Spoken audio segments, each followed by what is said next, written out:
কড়াই তেল দিয়ে কালো জিরে দিলাম, দিয়ে এটা থোর বাটা।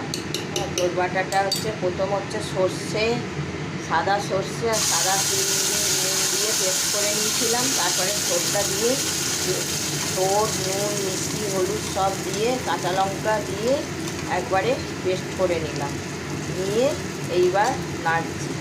এটা হচ্ছে আজকে থোর বাটার রেসিপি।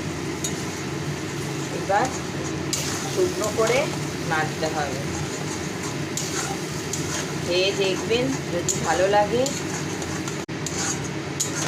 নুন, মিষ্টি, হলুদ সব দিয়ে একসাথে পেস্ট করে কড়ায় তেল আর কালো জিরে দিয়ে এবার নাড়তে হবে শুকনো শুকনো করে। যদি ভালো লাগে একটা লাইক, শেয়ার আর সাবস্ক্রাইব করে দেবেন।